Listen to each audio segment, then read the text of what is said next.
out to where, they didn't have to create a story for him in All Out War like they're doing with Morgan and Carol and all these other characters that they've kept alive that really have had no true story. They're just like wandering. I mean, Carol, she left for a bit, then she came back, and then she went to the kingdom, and I didn't even mind that. I mean, I thought, that Carol actually was kind of a cool character. I thought what they turned her into, but she got a little ridiculous, I guess. But I mean, she yeah. was still. Well, I after a didn't. while, she just started grating. She just Yeah, started grating on the nerves. I didn't mind her at all. And I did not like. I actually liked that character. But the thing that bothered me was changing key points to story, like Well, changing key moments that led to other things that I thought were really cool and was kind of looking forward to see adapted to TV and or like live action. And or changing, like Tyrese, completely changing his character 100%. yeah, like ruining characters. And Andrea too. Andrea was not portrayed properly, and neither was Tyrese. I hated that because Andrea, for the most part, was portrayed as the governor's fuck buddy. I didn't think that they treated that character right at all. I didn't think they treated. I didn't think that they treated Tyrese the right way. I thought that was ridiculous because he was a key character as far as I was concerned in the early days of that story. Yeah. And even Lori through the governor arc, and he was a hero in the governor arc too. He wasn't.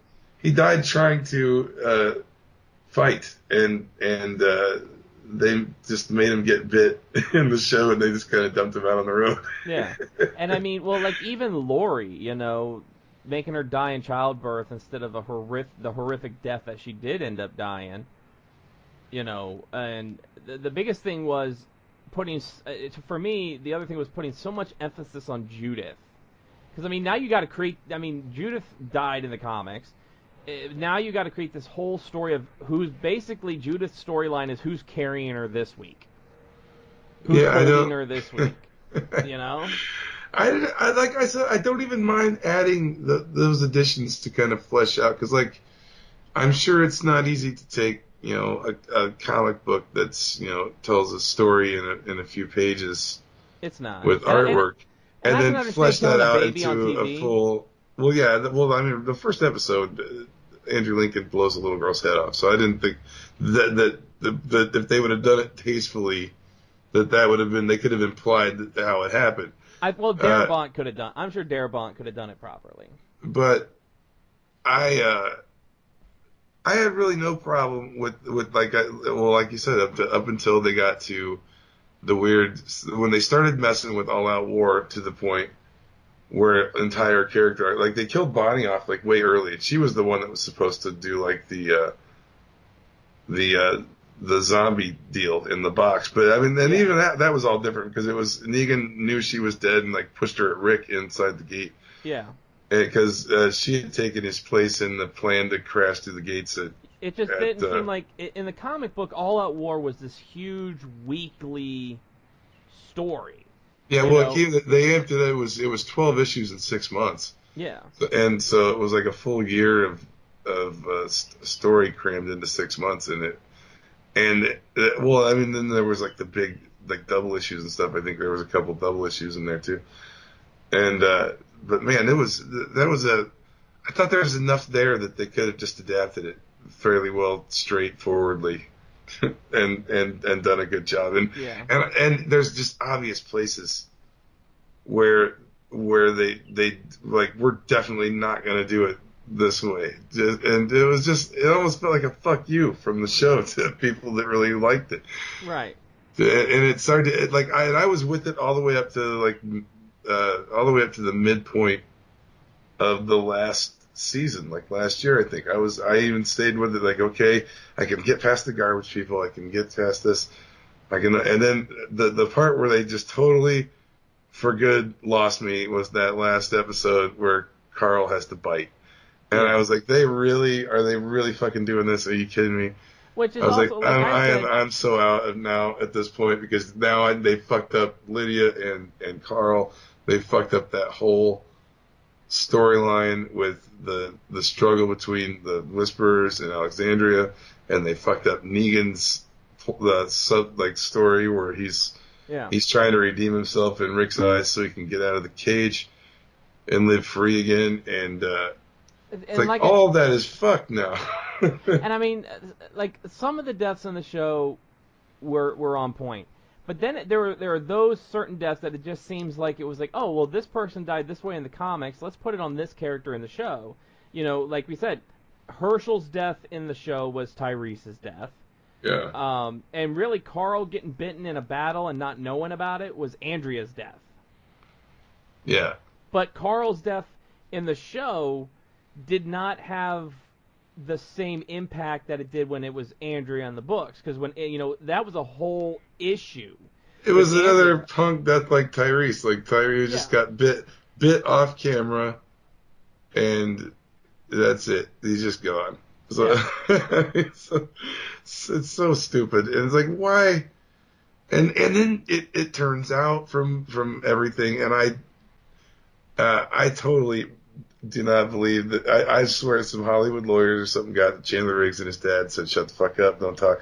But I would swear that I believe Chandler Riggs' father that they just cut that kid and didn't even give him any notice. Yeah, yeah. I totally believe that because his dad came out bitching about it right away, and then ever since then I've seen Skybound, I've seen AMC.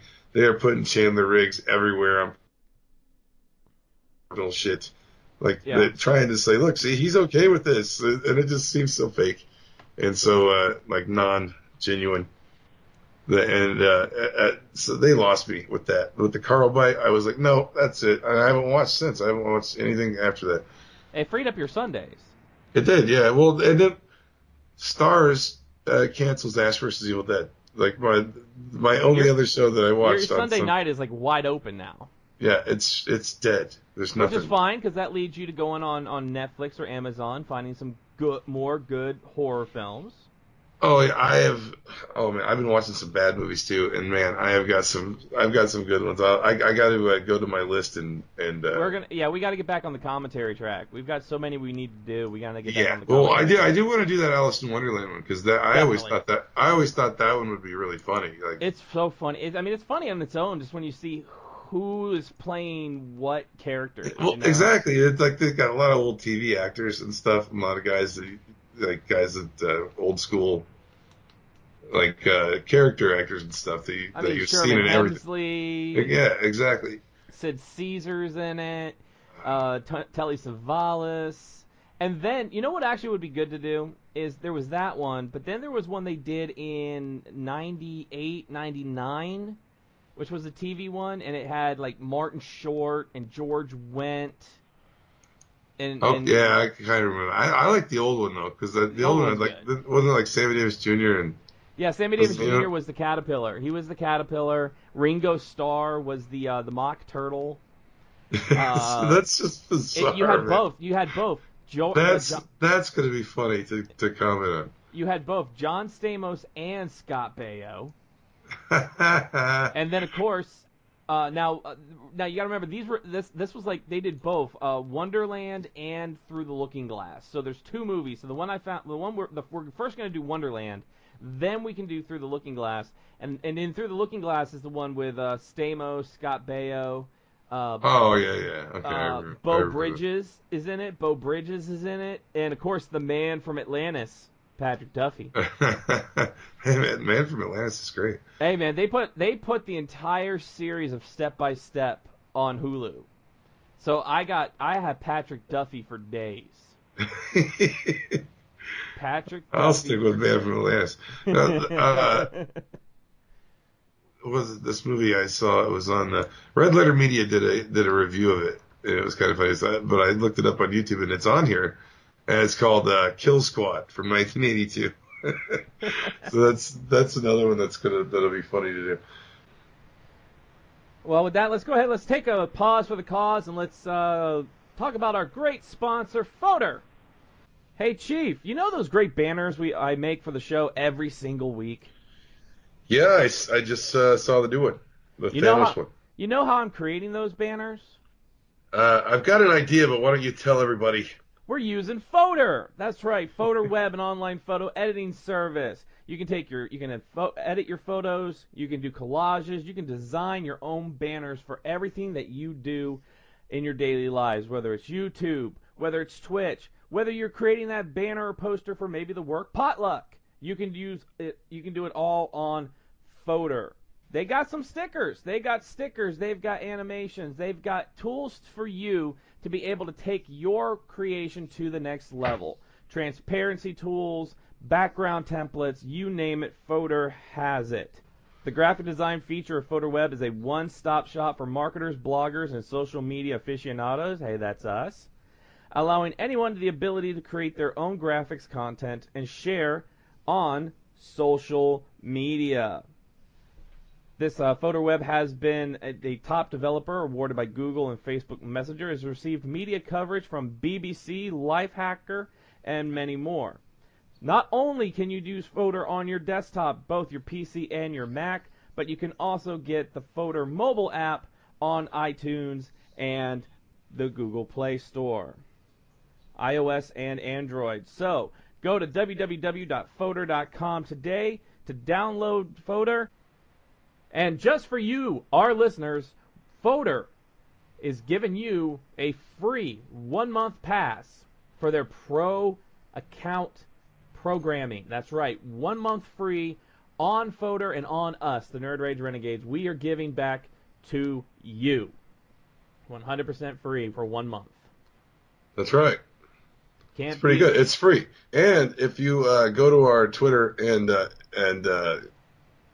what they got to do? They got to go and like something, comment on it. What we want you to do is we want you to go to Twitter on Wednesday. That's the show, or whenever you listen to this. Go to Twitter, pop a comment on the pinned post, which will be this episode.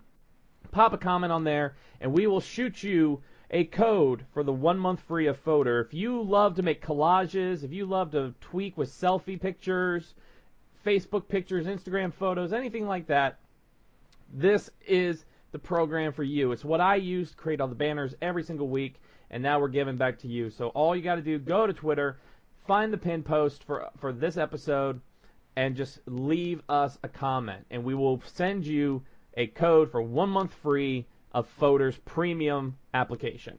That's right, and you can go in there and screw around with it for a month, and if you like it, then you can subscribe to it.